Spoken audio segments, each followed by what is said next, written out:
Hey everybody, this is Tracy here for another edition of A View from Tracy's Point, and we are here to recap Queen Sugar Season 3, Episode 3, which was titled Your Distant Destiny.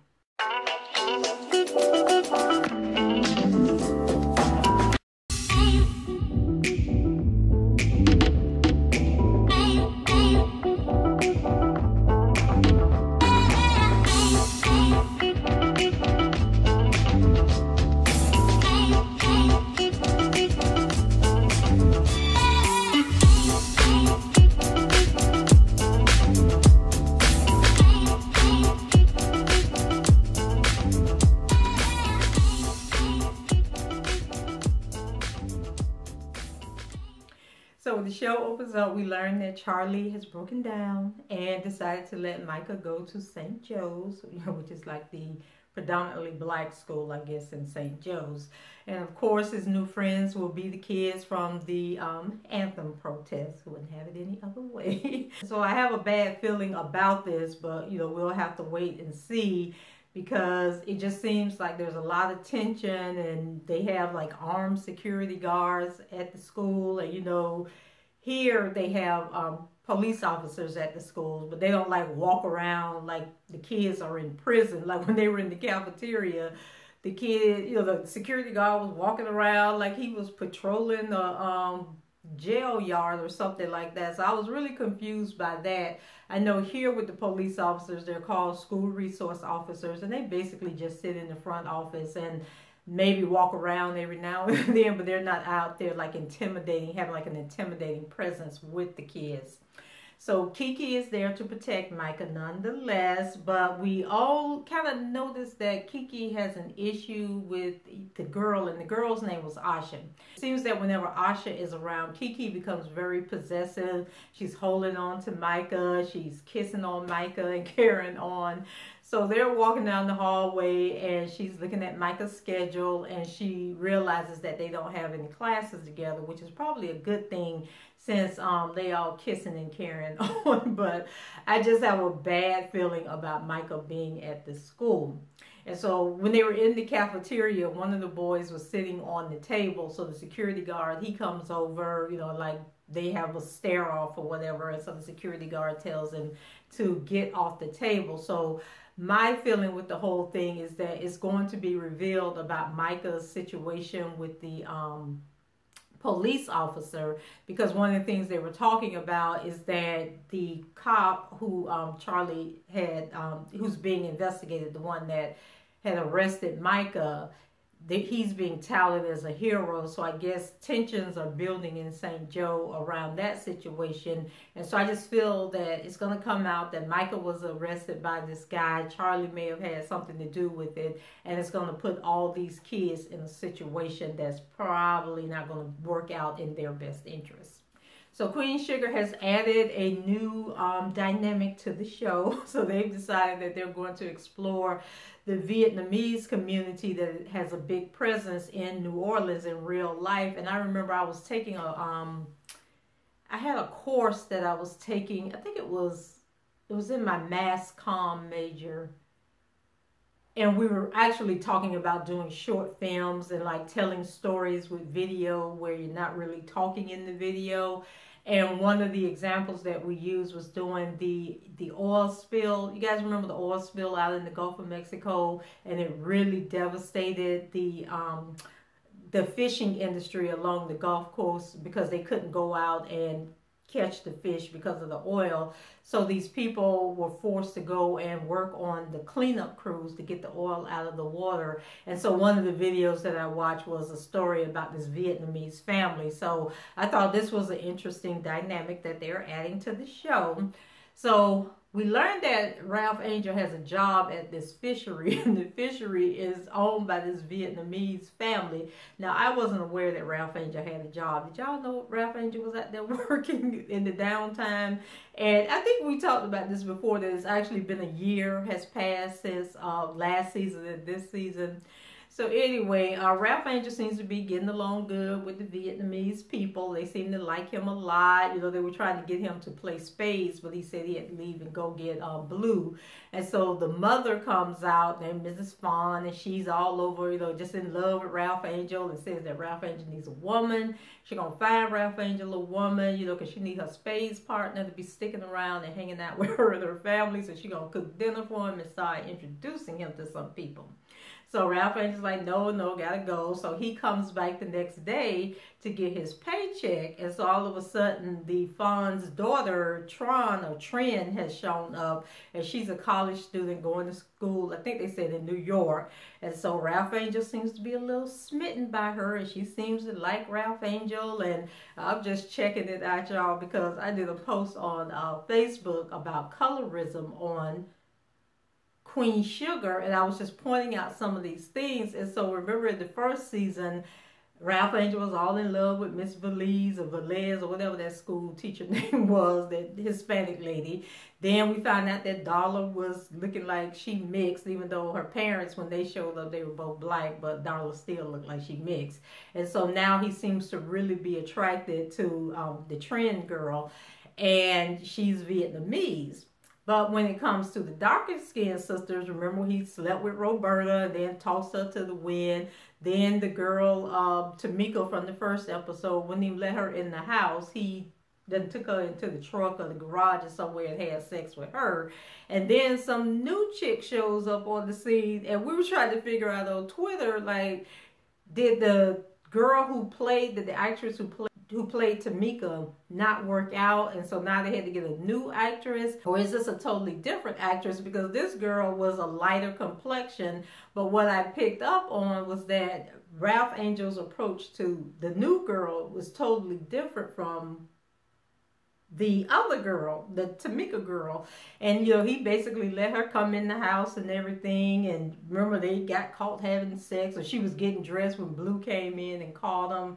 And, you know, then in this episode, you know, when Ralph Angel realizes that he can't be bringing women to the house and having them stay the night, you know, he basically talks to her. It's just like his demeanor and how he handles this chick was totally different than his demeanor and how he handled the Tamika girl from the first episode. And then we also learned that this girl, even though they never say her name on the show, which is what had us kind of confusing, because in their conversation, it seemed as though she was the Tamika girl, but like I say, totally different actress. And just he seemed to have a soft approach with this girl. And so basically we learned that she has a daughter, and so she's taking her daughter to the father's house when she's coming over to lay up with Ralph Angel. So then we find out that Blue, when he came in, because when he came in and caught the lady there, and I couldn't figure out if the lady was in Ralph Angel's bedroom or if she was in the living room or the dining room.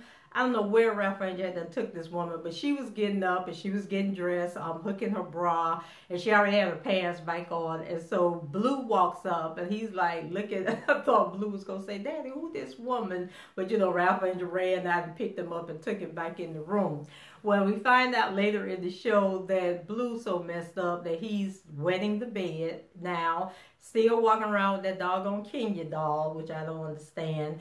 And he tells Ralph Angel that, you know, the other night when he came in and the lady was there, he was coming to tell him that he had wet the bed. So that's when Ralph Angel made the decision that he can't be bringing women in the house, and that he needs to focus all his attention on Blue, because Blue is obviously having trouble dealing with the fact that Darla is gone. And I still cannot believe that Darla has been gone a whole year and has not been back to see her son and just doing FaceTime on the phone and carrying on. Like, that just seems so crazy to me. Remember in the last episode, the parole officer had came over and was trying to broker a deal with Ralph Angel that he'd help him get off of parole earlier if he would hire some of the guys who were looking for work as the conditions of their parole.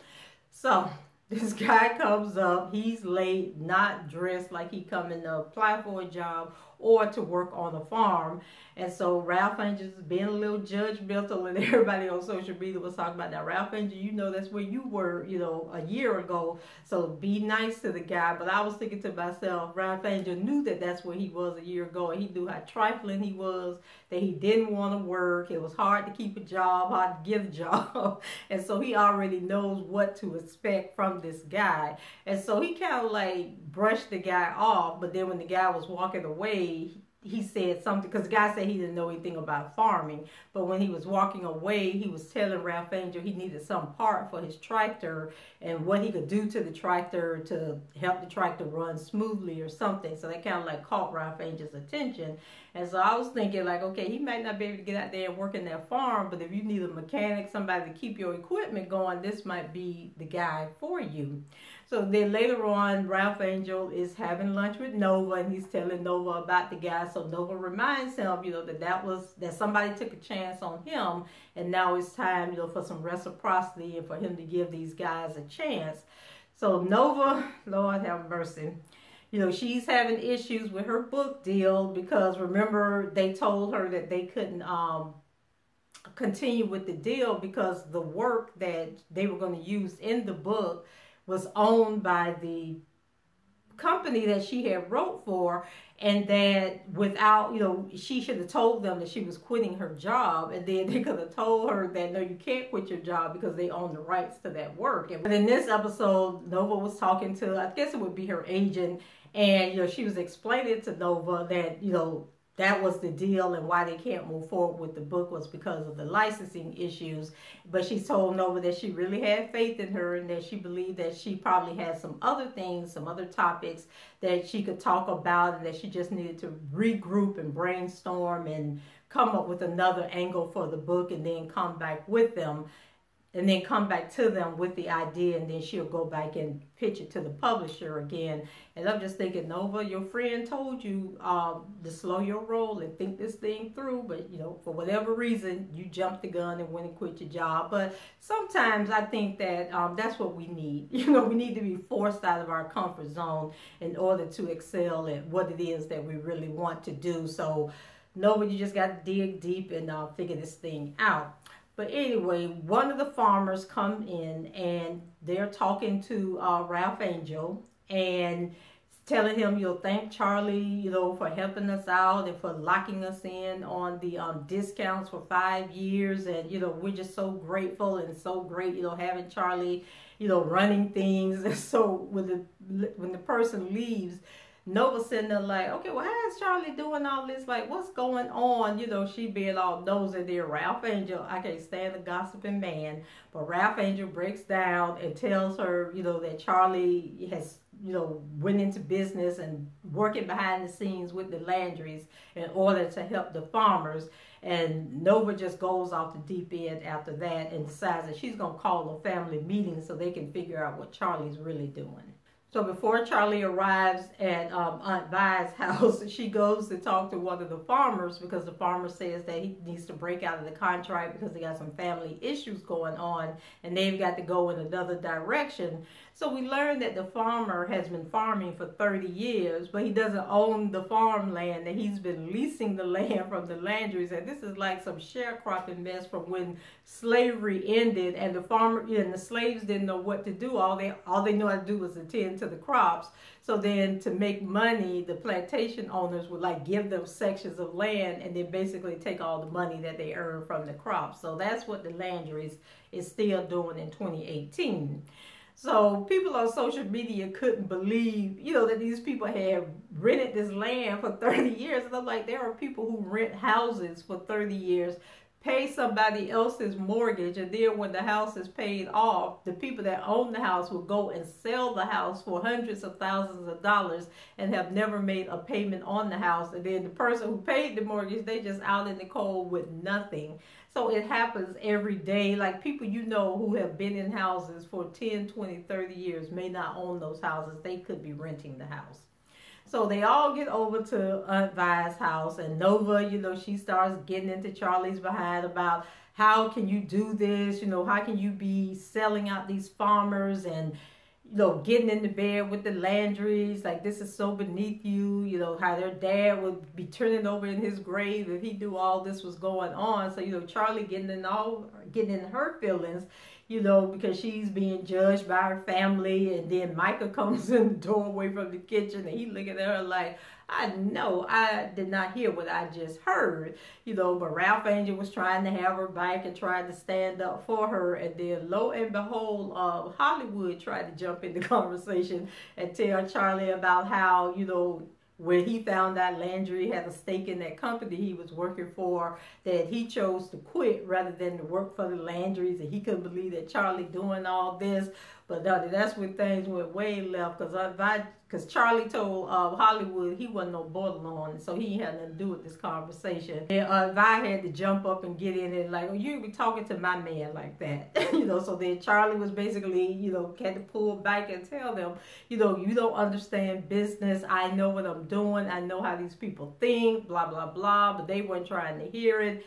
Nova just all, you know, high and mighty. But I'm sitting there thinking to myself, Nova, if you were so smart, did you know you didn't own the rights to any of that stuff that you wrote for the newspaper? That was their property, and that they controlled that paperwork, that they controlled those articles, and you would need their permission to use them in a book? Like, you didn't think any of that through when you quit your job. So who are you to be sitting there telling Charlie what she should and should not be doing? So Charlie eventually gets up and leaves, and she heads over to the farm. And so Ralph Angel comes over and, you know, was asking her if she was okay. And she was like, yeah. And she was telling that Micah had went to hang out with some of his friends. And so Ralph Angel, you know, he was comforting her and telling her that everything was going to work out. Everything was going to be all right. And I guess he still got a bike even though nobody else does. So then we have a scene with Nova, and she's unpacking her things and setting up her little home office, and she picks up her final check, and I was trying to see how much the check was. It looked like it was for $1,000 or something, but her editor had left a note on, a little post-it note on the check, said that he wished he had her back and had stood up for her more.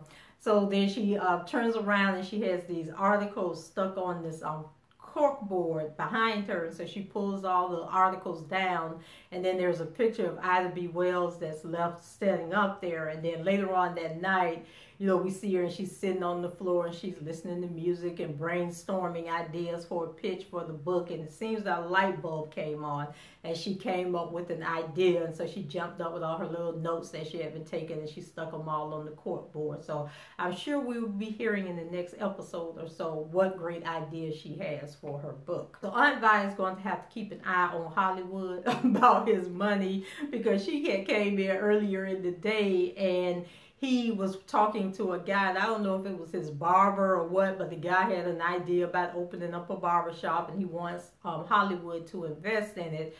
And so, you know, when you have a lot of money, everybody gonna come at you to figure out how they can spend that money. So I need to stay on top of this. So after the guy leaves, she's talking to Hollywood and telling him, you know, he needs to be careful. And Hollywood said he won't take her to the mall and get her some red bottoms to wear to his class reunion that's coming up. I think it was his 20-year class reunion. But Aunt Vi was like, no, I don't need no red bottoms. Fine, I got what I'm going to wear. You know, you just need to not try to spend all your money. And so then Hollywood said, well, there's one thing I wanted to get you. And so he pulls out a ring and he gives her this ring. Now, it was a diamond ring, and on closer inspection, it's actually that symbol that the Saints, you know, the New Orleans Saints, that, what's it called? A fleur de lis, I think is what it is. You know, the little feather thing, whatever that is. But anyway, that's what the diamond ring was, and I guess it's going to be her engagement ring. So she seemed to love it, and she was doing all like this here, and she was very happy with it. So if Aunt Vi happy with the ring, I'm happy with the ring. So later on at their reunion, there was this ex-girlfriend of Hollywood's, and she had nerve to pull a Waiting to Exhale on Aunt Vi. When Angela Bassett and Taye Diggs had went to that beachside bar, and the girl said, oh, your son. So this woman She up there go ask Hollywood. Well, she didn't even ask Hollywood. She was talking to Vi, talking about, your son and I. And then Hollywood had to jump in and was like, this is not my mother. This is my fiance. So check yourself. So then they get up to dance, and Aunt Vi, she trying to show out for this woman, but then that lupus got hold of her and she couldn't catch her breath and she needed some water.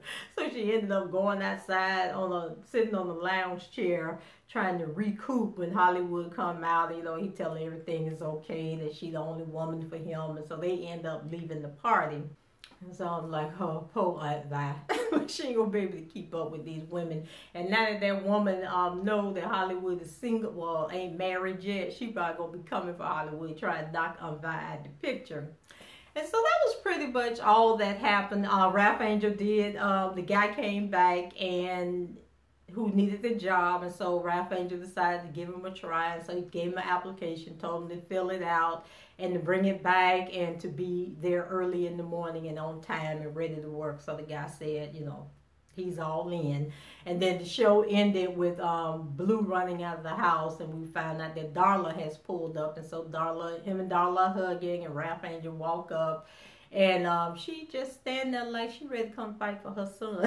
On the preview, she said that she's ready to do whatever it takes. So I don't know if that means that she want to make up with Ralph Angel, if she wants to be there in Blue's life, to have Blue back in her life. We don't even know if Darla got the results to the DNA test proving that Ralph Angel is not Blue's daddy. But I think that will all be revealed real shortly. So guys, that's it for me. Leave your comments below, rate the video, subscribe to the channel. You can do all of that below. And until the next time, I shall talk to you later. Bye-bye.